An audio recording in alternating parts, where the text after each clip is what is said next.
Hey, everybody. So excited to be with you today and host this webinar. John Gwin, thank you so much for being here with me and doing this, agreeing to do this. Thanks for having me. It's a pleasure to be back.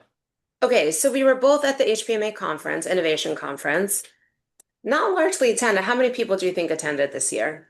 I think it was just over 100, which is about kind of the growth trajectory that conference has been at. It's been growing every year by, 10, 20%. So I have a feeling that that cap is going to get raised next year because it's getting a lot of good solid vendor attendance, solid attendee attendance. It's pretty solid and it keeps it personal too, which is nice. Yeah, for sure. Okay, so I want to get right into it. For those on this call who are not there, um, I was really going to see, okay, what is that, what are companies out there doing? The adoption. I wanted to see if anyone was there that was building what we're building. Um, but John, I know you sit on the committee. Um, Talk to me about what you took from the conference or what was your takeaway? Yeah, I mean, I my main goal for going is pretty similar to yours. Like it's about networking. Like I really want to be able to collaborate and talk to other people that are in similar positions and just almost like sanity check myself. So I that's always good to get validation or to get ideas from where people other people are focusing, and then you get two viewpoints because it's your colleagues, but you also have a lot of solid vendors in the space that are selling into businesses like yours and then also people that are looking to get into developing something and they show up to pick all of our brains and there's also some great advisory work that you can get out of that by meeting those types of people if you strike that up that conversation. But for me it's the vendors, it's the networking, and then potentially looking at like what's coming into the market as we think about where we're developing towards. Isn't it fascinating how many people have approached both me and you for advisory roles, right? Yeah, I mean, what I'm noticing is there's kind of like two types of paths. It's RCM companies or RCM experts that get into technology, or you're getting a lot of really darn smart people that are like, I don't know, they just came from MIT or Stanford and they've maybe got some VC work under their belt and they're like, well, I can build in healthcare. And then they need people like us to help advise because there's every stone you turn over with technology in this space, there's like 16 bugs that crawl out, and they all require some pretty significant subject matter expertise to like suss out quickly. Yeah, absolutely.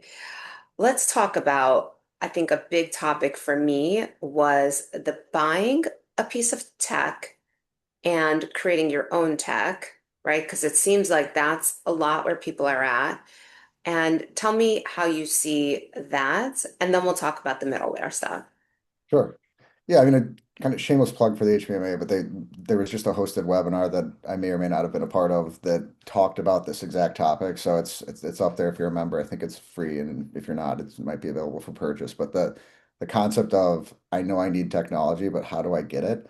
And deciding on whether I'm going to develop myself internally versus leasing a product from a third party vendor is it's just a big decision. And like thinking about where I've come from and like the capacity that we had and the resources we had and how we looked at what we were going to do. It's not a, well, this is the path I'm on. It's oftentimes I'm going to do this internally and this externally. And then a lot of that's going to be dependent on your growth stage. There was actually a member that was on the webinar that had asked a question about like, am I too early for this? Like, am I too early to be looking at technology? I think the answer is there's no such thing at this point. Like you have to be Right.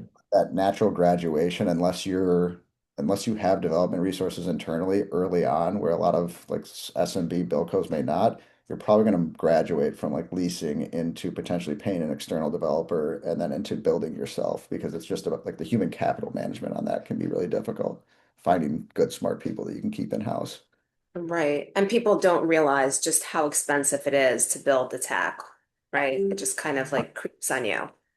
Right. And then on the build side, there are those kind of two models. Like you could have an external developer conceivably build you a workflow out on, proprietary tech versus on a UI path or Blue Prism, and then you take over ownership of that and maintain it.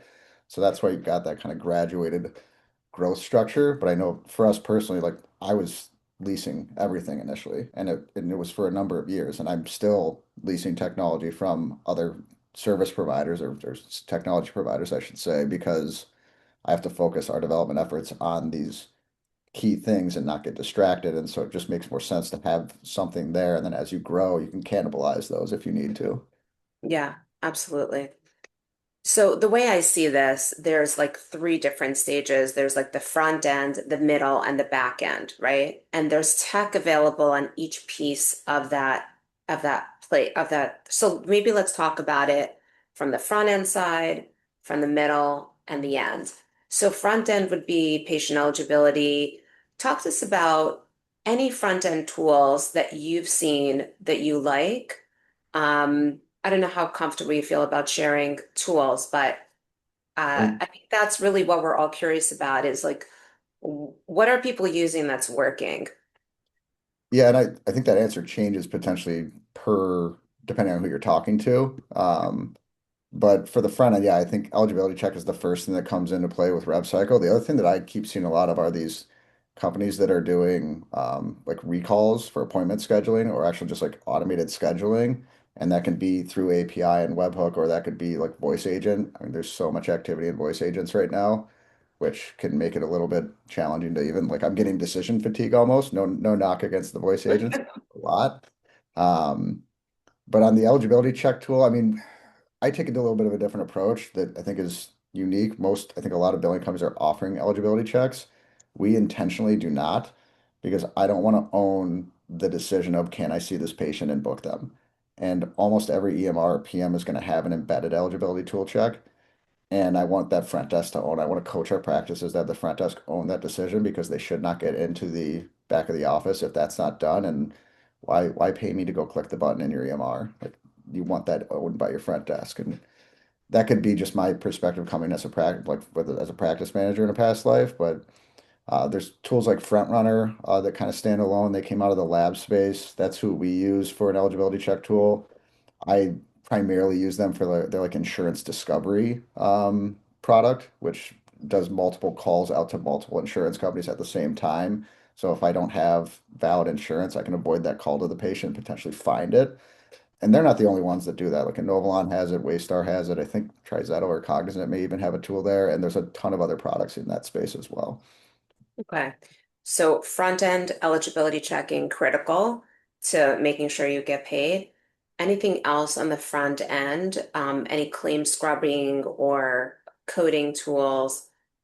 Yeah, and just to wrap on the eligibility check, the blind spot I see on a lot of those tools is it'll check if the patient has coverage, but they don't check if your provider is in network with that plan. So it only answers half that question, and making sure that's called out for whoever's using the tool is super important because it doesn't matter if the patient has active coverage if you don't take that plan.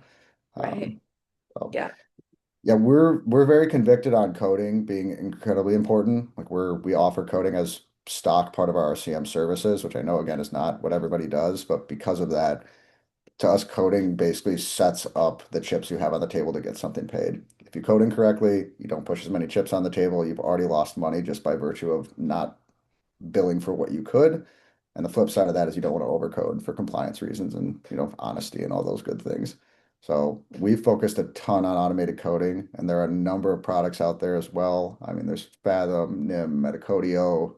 I think Metacodio was actually at the conference, if I recall correctly. Mhm. Um, and we opted. That was the first thing that we built internally. So we actually went and built our own NLMs on RAG, with some MCP, like just did the whole thing with a data science team from scratch and have had awesome results. Very happy about that. But that involved having a development team of multiple developers and a data science team. And that's not a cheap resource stack to have. Ballpark, what do you think you paid? And I know your situation's a little unique, but I'm saying if somebody did what you did by the coding, and you're only focused on German plastics, right? So let's keep that in mind that you're very deep on one specialty. What do you think somebody would pay if they had to develop their own coding tool? I mean, you have to kind of qualify timeline and then how much expansion profile you're going to have, and then look at the resources. But like, I mean, data scientists and engineers can be 250K plus annual on salary in the US. I mean, Yeah. that's considerable. Offshore in general tends to be, I think, like 30 to 25% of onshore resource costs. And then you Hmm. have to factor back in like R&D tax credits because if you have those resources onshore, you can actually get those tax credits back, which are pretty decent. And then think about how long it's going to take you to build because you're probably not going to contract an engineer that's going to leave. And so you have to have a stack that you're continuing to build and develop towards. Because if you get five people in the door to get something up quick and you're not continuing to build things, you're going to be overpaying for staff that you're not properly utilizing in about 2 to 3 months. But it took us, I want to say, about like, initially 6 months of tinkering, and then once we got it down, we were able to get a specialty up within 3 months, and now we're at a spot where we can kick out a new specialty in about 30 days. So we've expanded into ENT. We got that up running pretty quick. We experiment with podiatry just because we're trying to get our chops on like adding in those new specialties, but we're not necessarily selling into that at this point. But it's been a we've gotten better at moving fast and adding them in as we've gone through the process. But after making like that 6 to 9 month time investment, financial investment, now a year into it, you have something. So pretty much we're looking at like about a year, right? Yeah, and I mean, it depends on your team too. Like if you've got a team that's been working together on other things, they may be able to move a little bit quicker. Like we were starting from ground up. Our technology team came from out of industry, and they're brilliant humans, but like learning EMRs and how to pull things and APIs versus RPA, and that, I mean, there's a steep learning curve on the data Yeah. structures in this industry, and like what's a CPT? Why are there 60,000 ICD-10s? You know, all that good Right. stuff that feels like table stakes to us.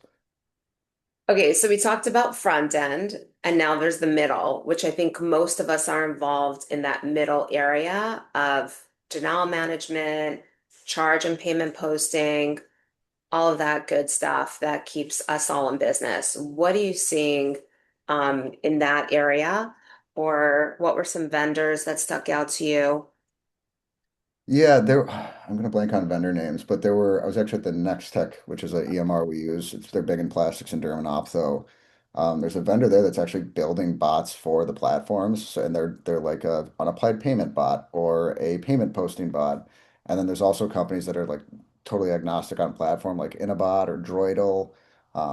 So like, and there's a million of them out there, but they're solid and they can build that RPA tool for you. But mid-cycle for like charge entry and charge scrubbing, that's rife for RPA. You don't really Yeah. necessarily need AI there. Payment posting, same thing. And then it comes down to how you set up your rules. Like you don't want to just click apply batch payment. You want to have rules of, drop into exception bucket if not CO45, PR123.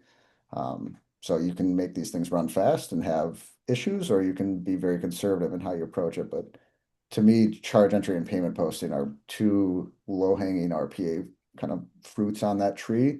And then the AR is where we're actually headed next. But to me, that's like the golden goose. That's where most of your Yeah. team's time is spent. It's the most complex workflow. That's an AI and an RPA problem because in my opinion, when you're looking at AR, you have to think about um, essentially the decision engine, like pull the Mhm. data and what do I do with it? And that's going to be a big RPA exercise because that data is going to be in your EMR, in your clearinghouse. You're going to have unstructured data, like in your free text note fields. Maybe you guys are filling out spreadsheets. Yeah. Um, and we came from spreadsheets, so we actually had some custom fields in there where we had like a legend of root cause, specific issue, action taken, and communication channel. And that data actually is going to be critical for us when we build the AI out, which I think you did something pretty Yes. similar, if I recall correctly. Yes. I love talking about this. So I haven't publicly come out with, announcing this publicly. So this is like this Already special put you on blast. people. I just want to be quiet until it's all ready and good to go. But I believe in bulk denial resolution. I believe that if you know the denial reason and you know why the claim was denied, you could have workflows that create that. So that's been my passion project for the last year. Building this out, our very robust denial management tool. Then we'll see what percentage of claims actually need the human and why Right. and where our critical thinking skills are really required. That's going to be really interesting for us as we are using the tool right now and testing the tool just to see um, how much we need and how much of it could be routed towards bot to bot calling versus a human phone call. So all that's really interesting and exciting to me. I think the denial piece and getting claims paid faster is a massive labor suck and a massive opportunity. Um, I do think, I could tell you what I did in my office. So we created a portal for all the employees, everyone on the team, to recommend an RPA, an AI, something that will uh, make their workflow automatic and easier.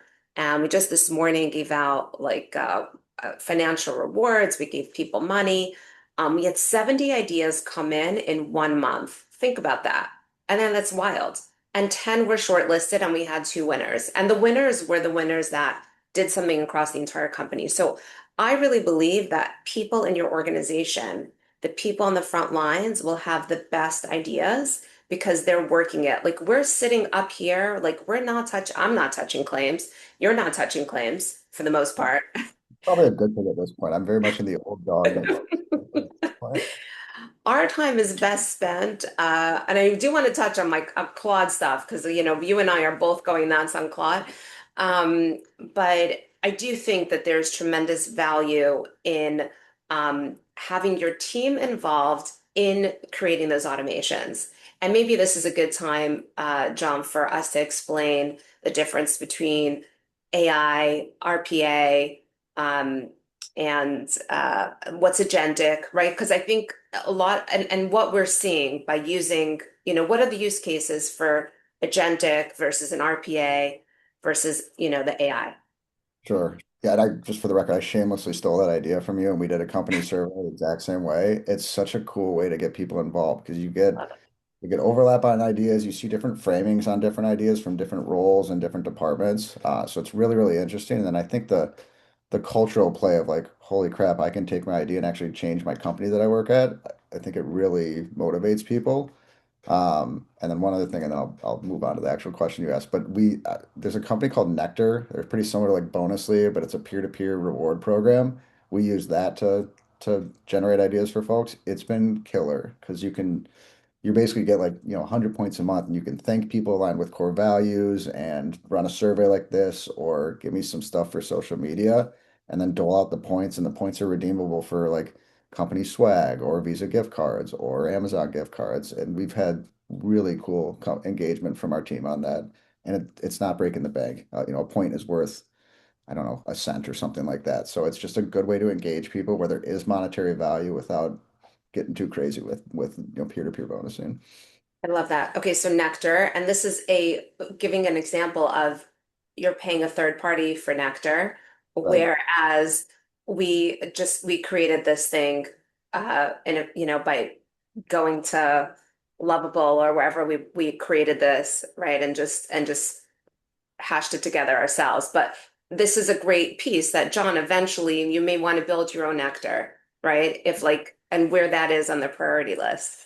Very low, I will tell you. We want to hit the RCM workflows and get client impact stuff done first. But yeah, I mean the reality is at this point you can start building some pretty cool stuff on your own, but I'll save that for when we get into Claude and Lovable and stuff. Okay. Yeah, to answer your question, and I'm not technical. I like kind of self-taught, and there's probably a developer that might see this and think this guy's nuts or he doesn't know what he's actually talking about. But for me, the RPA is just if this then logic, and there's different levels of the RPA. It's truly just like click here and then click here, and then if this happens, click there. And then you have RPAs that can be a bit more agentic, where if the pixel changes or the button changes, the RPA tool has that embedded information or that embedded ability to use the context of the shift to auto adjust its workflow, so it doesn't just break when anything changes. And that's what we used to hear like 2, 3 years ago is RPA is scary because if it breaks, your whole workflow is toast. And at this point, that's just not the case anymore with the advent of AI or generative AI with the RPA. And Wait, then I'm going to let you pause. Give us a real use example of something like that and how, like, without getting too technical, like, are you using N8N? Like, give us a little bit of an idea of like something that you've implemented in this manner. So I don't know the actual code language, so my tech acumen or lack thereof is going to show right now, but we're currently using that like agentic RPA style code logic with our polls for data from EMRs and PMs and clearinghouses Yeah. because it allows us to basically mimic the human workflow and get the data out. But if something in the system changes or there's a pop-up, like a lot of these systems will have these random pop-ups, that doesn't break it. It knows to get around those things versus before I had a development team, we were using like Axiom AI and Power BI or Power Automate with Microsoft, and that was simple enough for us to kind of like jerry rig our pull downs for data. So that was that step up for us. But Axiom AI is a great one for people that are just experimenting. You can it's a browser plugin. You can teach it where to click and if this, then that, and go pull these clicks. And then Power Automate's solid for if you're on Azure, like if you're a O365 person, you can get those data rip downs, put them into file structures, run macros, like take those extra steps in the actual data to cleanse it. Okay, hopefully we didn't lose anyone with all of that. Okay. Okay, but to dumb it down, if you have like data extraction type of things that are time consuming, this would be a good use case. I know we use N8N, we use some other tools, but okay, continue. Yeah, and then AI is just, I mean, everybody thinks of generative, right? Which is what Claude and GPT and Perplexity and all these systems are. It creates, I mean, it creates new information based on context that you feed it. It's not just giving you a if this then that output. It's actually generating a thoughtful answer based on like token estimation of like what's the next thing that's going to happen, and that's where all the LLMs are from. And um, when you get into like what the AI tech is for a lot of these systems, they're basically putting a wrapper around an LLM, and that meaning like lock it down. Like I don't know if you saw the post a couple weeks ago, but like I think it was Chipotle or McDonald's like AI chatbot didn't have a sufficient wrapper, so you could ask it like development questions and it would answer it, even though it's or whatever.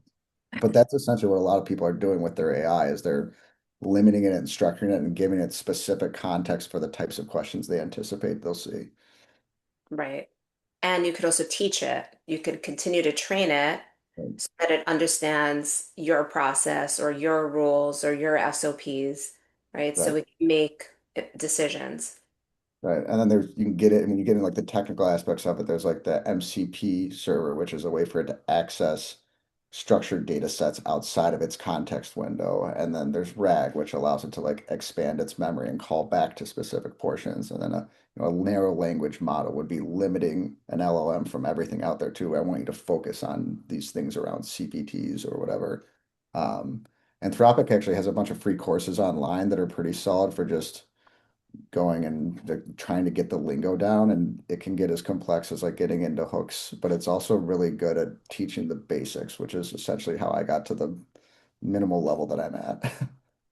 So I've been doing the Anthropic course, and I'm going to drop it in the chat here because I think it's like probably the quickest way to help you really understand Claude Code, Claude Cowork, and I think only through actually doing it can you like playing with it. And you and I have been playing back and forth, and we're sharing a lot of stuff back and forth, which is great. I think it's so good to have a friend who is doing the type of stuff we're doing because this is not just about, here, I'm going to put this in the chat. It's not just about teaching someone how to do it. You can, if you're an entrepreneur and you're dealing with multiple things, not even related to billing, but sales, marketing, operations, anything, you could really give it a lot of different things to do that could really save you a tremendous amount of time. And once you do it, you could have your team do it, and then the ripple effects go from there. But I really do believe it has to start from the top. Anyway, carry on, John. Continue.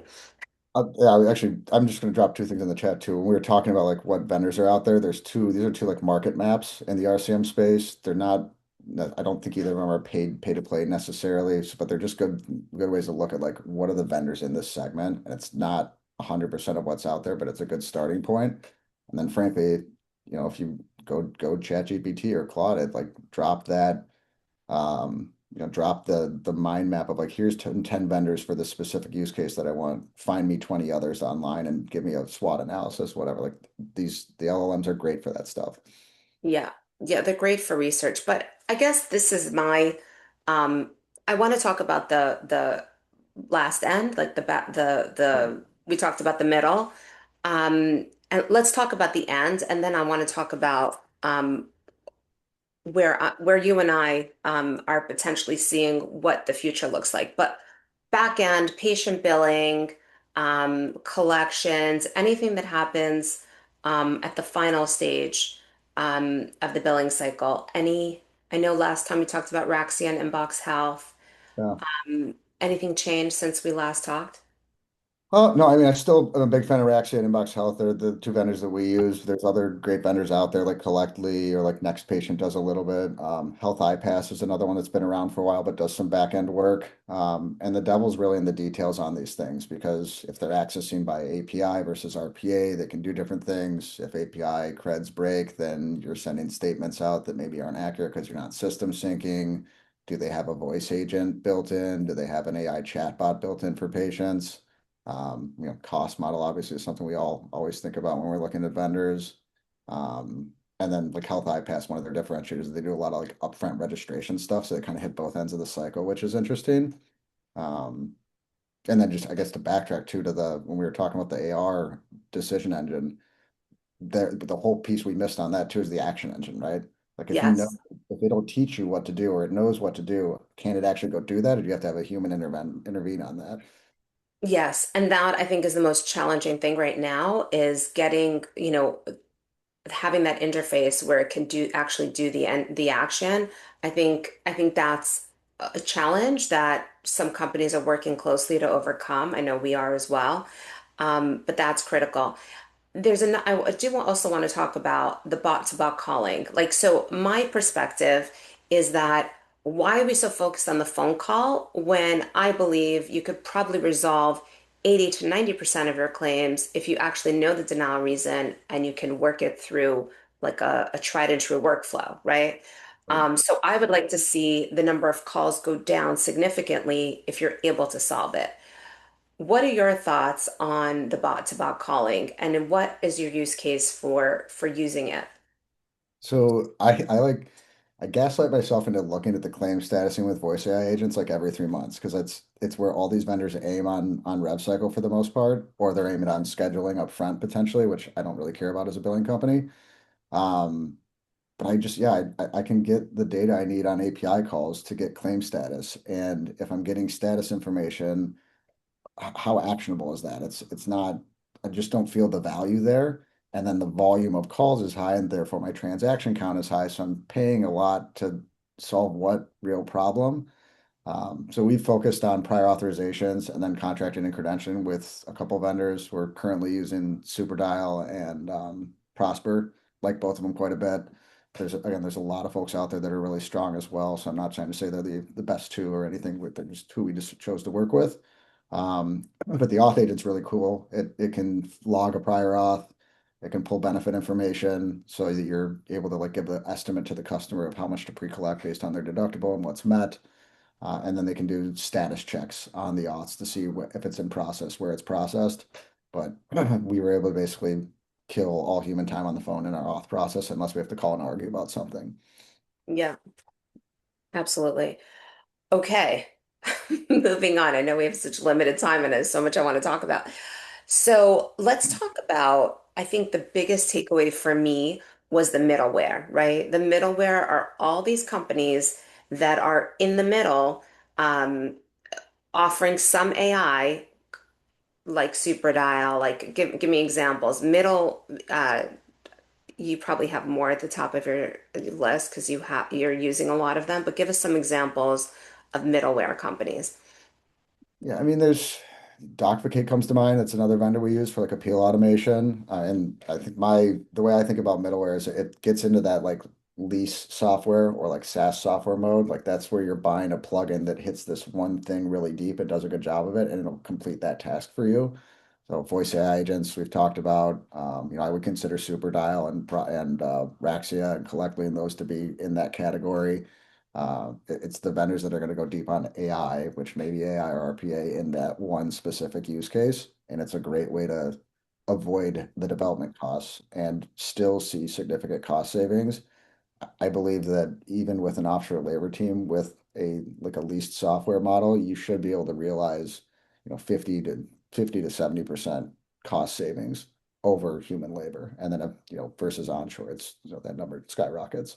Yeah. So what I'm concerned about is how many of these EHR companies that we use are going to either license these products and embedded into their systems versus their products team creating it on their own and building it in. And so to me, that's the thing that I think is so important for us as an organization, as leaders in the space, to really keep a close eye on because every EHR has a different product map and they're investing in different things. So do you have any insight into that? Like, do you know who's at the forefront? Like, give us an idea. I mean, I feel like the EMRs know that they have the keys to the kingdom on data, and they intentionally, with all due respect, I would probably do the same thing if I were them. They gatekeep it. It's either financially gatekept or the API is not available, or it is available, but it's only for special vendor partners. And so when you look at a lot of these middleware companies, or when you think about developing your own tech, you may not get an API, or it may be an untenable month-over-month cost per tenant, per customer. And so your other option is to RPA in. And one of my like crazy biller off in the woods, conspiracy theories is that at some point these EMRs are going to start tracking logins and how fast you click and how often you click and how many calls you're making by RPA to avoid people going around their APIs and therefore losing revenue. Um, I haven't seen that happen. I don't, nobody's said anything to me that indicates it will, but it seems like a logical next step as everybody progresses and there's more technology out there, they're going to lose control of their marketplace. And then beyond that, I think a lot of them use their marketplaces as almost like an M&A tool. Find good vendor partners and buy them and roll it in. So if you look at like who ModMed has acquired in the past 3 to 5 years, a lot of them are really tight vendor partners. Same thing with Nextech. And that list will be true for many other EMRs. So Is there anyone that you're seeing that's easy to work with or you've heard in the industry that are with all due respect to all the EMRs and PMs, I just feel like the APIs are not there. I mean, the read write ability, what's exposed, is just not there, and that's not the messaging that you hear from them. But I think when the devil's in the details, and when you get there, you'll find that it's not necessarily going to give you what you need, or it's going to be quite expensive to make itself available. interesting? Because the chief product officer of Tebra was at the event, and I tried to get something from him about what he's building, and he was not he's not sharing. So I think the takeaway here is, everyone here on this call is using certain products and certain EHRs. Understand their roadmap as much as you can. Try to really see what they're building. Because if ModMed is building something and you're using ModMed, why would you build your own? Why would you waste all that money? I I like to, and this might be egotistical, but I would like to think that if we're going to build an AI engine or a charge posting bot or whatever, the closer you get to AI, the more this is going to be true. But if I don't believe that we can build something better than our competition, then what am I really doing? So I like to think that we will have an edge on the logic behind the build, but the ease of use or the UI from an embedded system at that PM vendor is certainly going to be better because it's in their UI versus you building something on top of it. But I think that the logic you put into that will hopefully be better from your team because you come entrenched in billing and they may have experts, but they're software companies first, not billers first. I 100% agree with you on that for sure. Because the industry knowledge that we have is pretty valuable, and that's really the moat is having all that data and using it. So I'm glad you said that. Um, okay, should we open up for questions? Sure. Okay. If you have any questions for myself or John, please pop them in the QA box. Um, we'd also like to know what issues are important to you, what you're curious about, if there's something that you're struggling with, and you're unsure. I think a big thing is, you know, I think people trying to figure out if they should build the tech or use a vendor. And I think the overwhelm of looking at so many vendors, like you said, I mean, I know we have a call like every month going through initially like a year ago, we were looking at vendors every single month. Like we were all a bunch of leaders in the industry trying different products and then discussing with each other. We have this huge spreadsheet, right?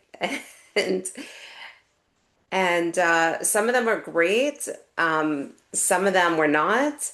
And I think everybody, we're all sitting by ourselves in our offices trying to figure this out. So, um, what's your recommendation, John, for someone that is not doing anything and wants to start? I know how we Uh, started with value mapping, but yeah. I mean, honestly, I think the first thing is do a time study because anything that you bring in, whether it's going to be building it yourself or you leasing, which probably leasing if you haven't done anything because you probably don't have a dev team, but do a time study because if you don't know how long it takes your team to actually do something, how do you know how much time you're saving and therefore how much money you're saving with this product and with this development cost? And I embarrassed to say, but when we started doing this and we got into certain aspects. Like we have an ideal billable time for all these tasks that we have mapped out, and that gets to our KPIs and the expectations we have from our team. When we got in and started doing time studies, not from macro metrics of like seeing what's the average charges input by an individual throughout a day versus payments, when we watched how long it actually takes to do it, like watching the keystrokes, we were not as accurate as we thought we were. And so I think it's a worthwhile exercise, even if you don't do anything with tech, because you can set your performance indicators for your team from a productivity standpoint with that renewed information. I think it should be done annually, honestly. yeah, absolutely. Okay, so I'm going to watch the question box and see if any come in. But for now, why don't we talk about our shared love of Claude and Chat and Lovable. And so maybe just for those of you that want to tinker, um, give us some ideas, John. I know you didn't start that long ago. I didn't start that long ago. What would you recommend someone that hasn't touched this yet? What should they do? I like Lovable for design elements. I think it's brilliant. And Wait, give us some ideas of what you've used Lovable for. I can actually drop a something I built, and I literally built this in a night because the I think this stuff feels unapproachable, but once you start doing it, it is actually really simple. It's like you're literally just talking to it as if you're talking to a coworker. And yes, prompting and context and all that, like you'll get better at it as you talk because if for no other reason, out of frustration, because you'll say do this thing and it doesn't quite get there, and you'll learn the level of detail you need to get out of it. But like I just dropped in the chat.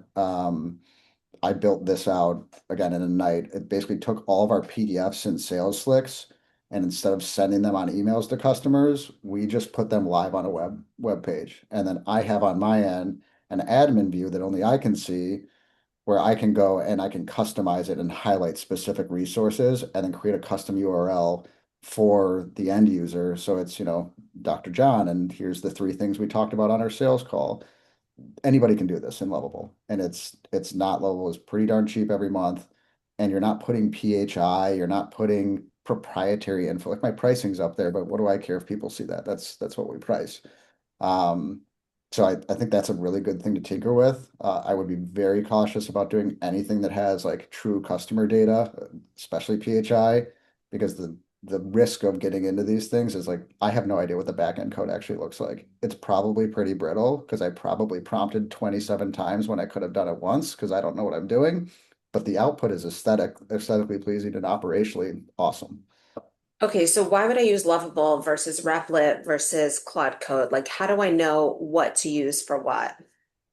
I'm all the way in Lovable's pocket just because I started using them first, and I just am used to the platform, and it's got a ton of like projects from me and I have them like worked out, so I'm pretty stuck in there. Replit's really great for design as well. Claude Design is pretty solid. I've messed around with that a little bit, so it's not like they're all, there's a lot of options that do different things, but I think Lovable is great for like websites, workflows, decks, that sort of thing. Okay. If somebody wanted to redesign their website, would they do it in Lovable? I'm actually looking at doing it right now for us. I have a Lovable mock-up and a Claude design mockup, and then I'm actually going to try to build it in Claude code because that's where I'm leaning for everything right now. I just think it's a lot more powerful than the other tools, but the design elements can be pretty frustrating out of like Claude code, GPT, et cetera, because they're not totally built for that. So takes your personal admin page without the admin link. I just saw something in the chat. Yeah, that's from Paul. He's just Yeah. tested the link. Okay, Um, perfect. okay, so we've got that. Let's talk about Claude Cowork and Claude Code. I'm into the Claude Cowork stuff. I don't know how much you've dabbled in that, but you can give it a project and it can run and do a bunch of stuff for you in there. Do you want to talk about Claude Code or Claude Cowork first? So my understanding of Cowork versus Claude Code is that Cowork is essentially going to be like a better UI on code. So it's a good place to start. I jumped all the way into code initially because I just didn't know what I was doing, but now that I'm there, I think it's you can do more long term. But Cowork is a very similar structure. It's just more structured for what is human understandable, like creating projects and pulling plugins and that sort of thing. So I would say most people probably start in co-work and then maybe move to code, especially if you've got coding experience. Okay. I'm very curious to talk to you about the skills part of Claude. Okay, because you've gone down a deep hole down there. Yeah. But could you share with us, or maybe you want to show, I don't know if you want to show and tell like how this works practically, but I think the best way to teach it is to show it. Um, Yeah. do you want to show us? And I'll explain while you pull it up. But basically, instead of hiring an employee to do your SEO, for example, or your content, or whatever it is that you're doing on the marketing side, you can essentially create different skills, right? Am I explaining this properly? Give it different skills, but you're getting the skills from places like GitHub, and other trusted sources that will give you like the blurb that you need to create the skill. John, Right. over to you. No, I mean, I think you're on point. Like GitHub is essentially like if you're creating agents that can complete tasks, and sorry, there's lawn maintenance going on out here. I don't know if you can hear that. I hope not. Cannot hear it. No, we're Yeah. good. Um, but yeah, you can basically have it execute a workflow or a series of workflows. So and then there's great like bulk skills online in GitHub. I would caution people to like keep an eye on what you're downloading. Like downloading GStack from the guy at Y Combinator, probably okay. Downloading the Claude just broke web redesign from Instagram Hustler #2, maybe not. But an interesting thing too is you can feed the GitHub links to Claude Code and say, I want you to rebuild this like yourself to get the same output so you don't have that risk of code injection from somebody else that could be malicious. Okay, let's simplify this. Do you want to share your screen Yeah, I can try and to. show us if you have Claude Code? Okay, here. Go ahead. If you have Claude Code, John is gonna take 4 minutes, 5 minutes, and show us how you teach your Claude how to have a skill. And then once you have that skill loaded in, then you can go ahead and give it tasks to do. Yeah, I'm trying to think of best way to show this to you. I just prompted it to pull my skill deck, so maybe give me a second while that's thinking. I have your skill Oh, you list. have- Okay, Yeah, I if can share you got it, that. that might be decent to pull up. But like, I went Okay. nuts on Instagram, and like my feed is now just all these Instagram folks. Like, Claude killed this, Claude killed that. But I think it's interesting to see where you can focus it, and then pull pieces of those and build your own. Um, so I'm having to pull up my skill deck on my So little section. yeah, I'll share it. Okay, let me put it in here. So I actually had Claude, when you sent this to me, I sent it to them and said, wherever it says John Gwin, put Chanie Gluck. Wherever it says Auctus, put in 4G Global. But I'm Right. going to share the original one that you shared with me. Just hold on a second. And I've kind of migrated from like downloading these to starting to build on my own and like patchwork it together so it's specific to me. And then I also I was talking to a customer actually who's pretty into the tech stuff, and he was like, "Well, can you send me the MD file, which is essentially the skill file?" And Right. last night ran overnight. This is why I look like this and was up till like 2 a.m. But I had it basically split my skills. So I have templates. So if I want to drop an MD file for, say, like a brand design, it's going to put fillers in for insert brand, insert color palette, insert voice, instead of giving you my info, but still give that skill of like what the output should look like, which is, I think, pretty interesting. I'm having trouble sharing because I also have a million screens up, but hold on, here we go. Okay. Okay. Could you see this? Yeah. Uh, So like this is a design, the design of this is from a skill stack that's in here. It pulled this together because it's got our brand book, but okay, but just so you can see, these are all the skills for content writing, and these are all the skills for design and visual, right? So somebody's going to animate it, someone's going to do the color, right? and you can Someone's see going, that they pulled a lot from the same GitHub. So like there's the impeccable, like as that's the top three, or um, oh, I like see, impeccable. Okay, right? Polish it, make it sound quieter, like all these things, um, all these different skills. Then there's the critique one. John, you want to talk about the five? I know we talked about this the other day, how you have the yeah. council, right? Run the council. Okay. I found this one on there. It's interesting. It basically like there's this school of thought of like if you're taught, well, not school of thought, but if you're talking to an LLM, it could be very favorable because it's getting positive responses from you. So it starts getting to like the yes man's territory versus it could give you a guess answer and feel confident. So the council is like a skill you can run. Like I can literally just type council on anything I'm doing, and it gives you five different viewpoints from a series of counselors, essentially, where it's like the skeptic, the growth orient, the CEO. I'm making up the counselors, but it gives you their five opinions, where they agree, where they disagree, and then do this, don't do that. So it's a different perspective on what you're building, which you can just call into play with anything that you're doing. Talk to us about process and workflow, this category five. When are you using this? So this is probably, I'm just looking at the skills. A lot of this is going to be running like underneath what I'm doing. Like it's Got not it. going to call for one of these specific skills. But you're really layering together these different steps. Like the thing I've been working on most recently is, no offense to my social media team if they're out there, but I have like an SEO series of agents that will go and crawl the web for my keywords of my competitors based on a competitor list that I've got built out, recommend new competitors. Like that's three agents right there. Run the research for SEO, run the research for AEO. Underneath that, I'm pulling data from six different sources. I also am crawling the LLMs manually by having it go literally search for our terms, and then it puts that into an SEO output for me, multiple iterations of things I can do with that, but that then pulls up keywords for me, and then it will tell me, here's the keyword to focus on this week. John, go record this video. Here's a brief.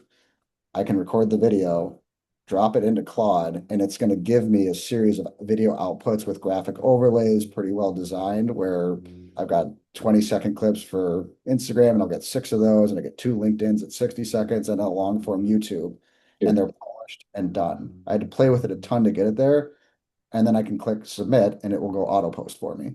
So I should be able to eliminate social media actions, but probably still want that company's oversight because I don't know enough about social media to know if the content I'm putting out is actually good other than my own gut check. Well, and your likes and comments helps.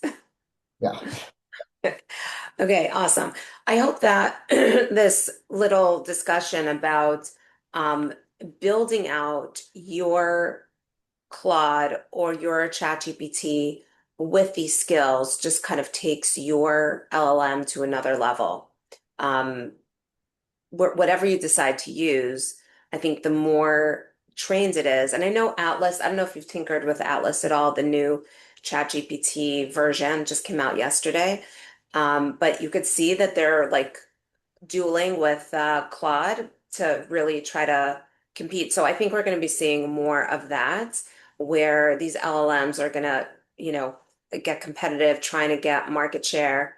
I think the best option is to have subscriptions with both, use them both, um, and see what you like better.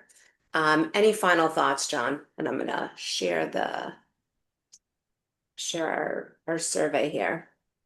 No, I would just encourage people to play with it. I mean, it may seem overwhelming initially, but go play with it. Be careful with the data you put in, but like it can do data analytics. You could have it run like an M&A analysis. You can have it run SEO analysis. You can have it look at a SOP and rip it up and replace. The options are really pretty endless. So I just would encourage people to get their hands dirty. And if you're a nerd like you or I may be, you'll find yourself up till like 2 a.m.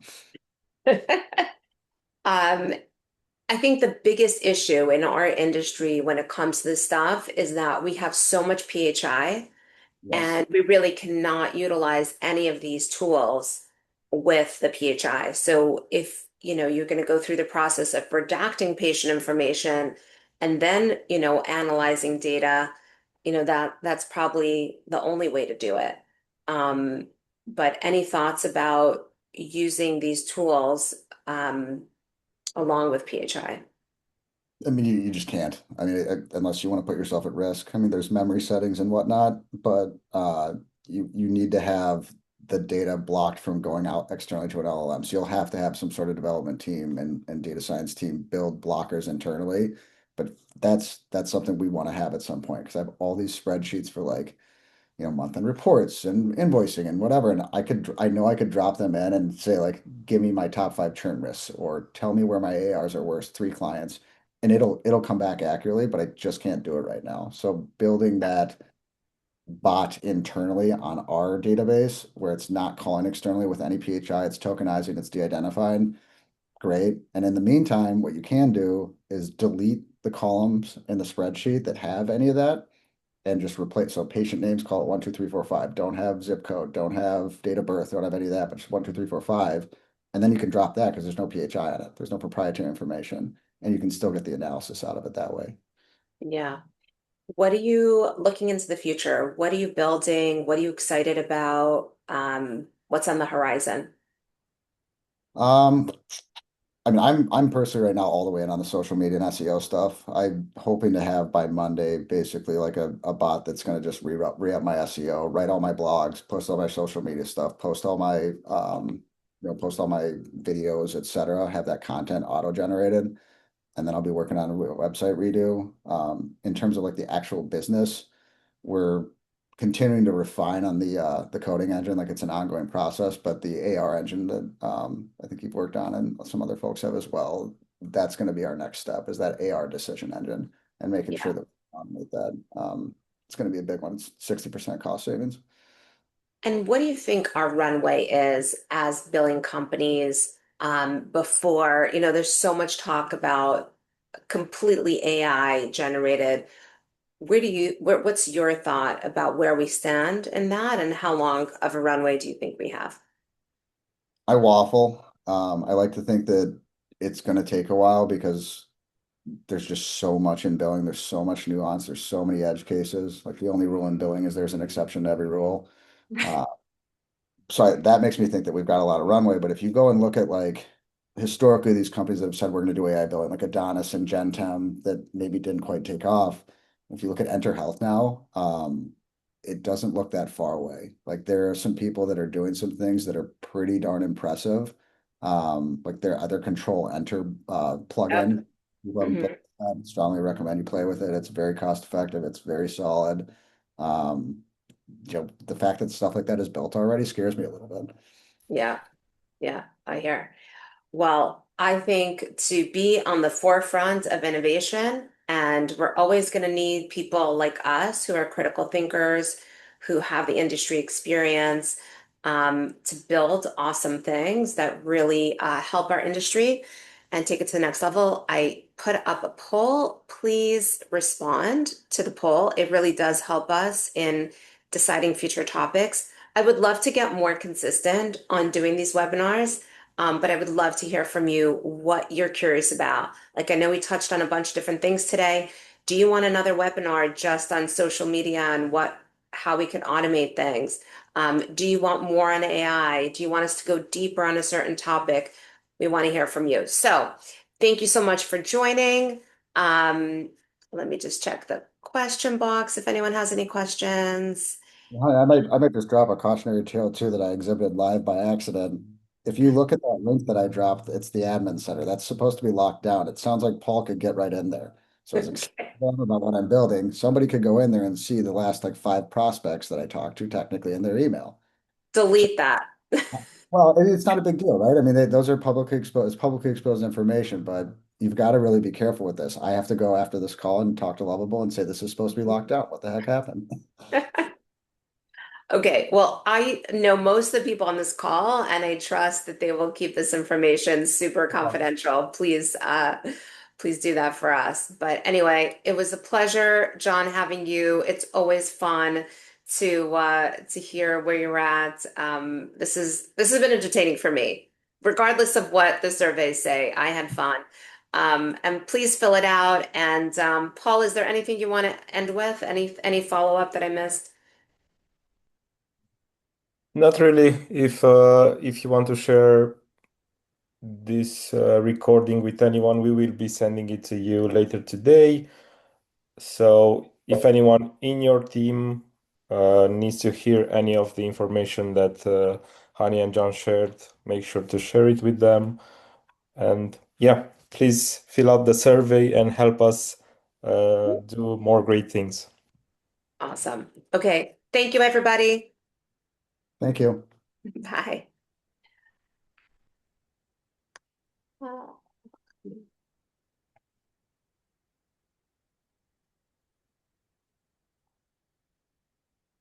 Paul, am I out?